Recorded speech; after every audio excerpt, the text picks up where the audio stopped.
Onc Live Insights is a video editorial program produced by Onc Live.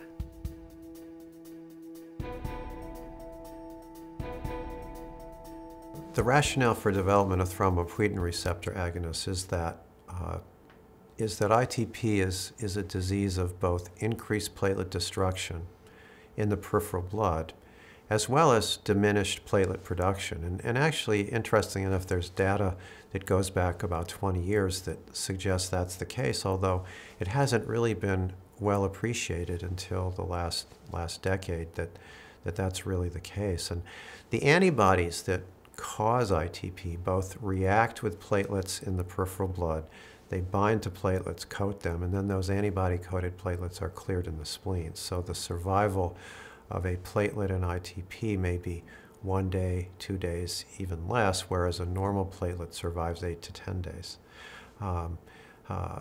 But people have actually taken antibodies from patients with ITP or serum or plasma from patients with ITP and shown that actually when you incubate them with megakaryocytes, which are the cells that release platelets in the test tube, that these antibodies impair the function of megakaryocytes and reduce their ability to make platelets. And when you do kinetic measurements on platelet production in patients with ITP, you can see that either platelet production is reduced, or at least it's not appropriately incremented as it should be in a patient who has a low peripheral platelet count. So the idea of thrombopoietin receptor agonists is to overcome the effects of the platelet antibodies on the production of platelets and basically attack that side of the equation. There's really I view this as a spectrum. There's some patients who have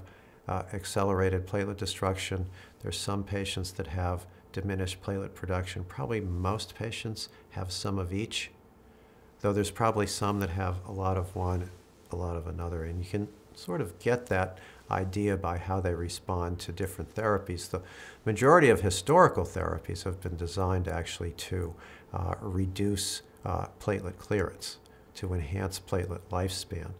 Those are the classical therapies like IVIG, steroids, things like that, whereas the newer thrombopoietin receptor agonists obviously hit the other side of the equation, increasing platelet production.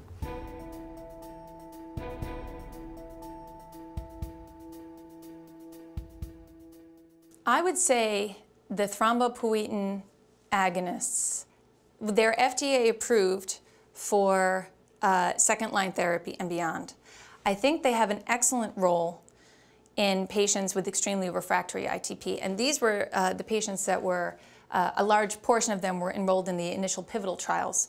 So these agents are effective at a very high response rate of about 70 to 80%.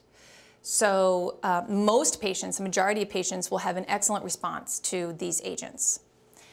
The agents are equally as effective in pre-splenectomy and post-splenectomy patients.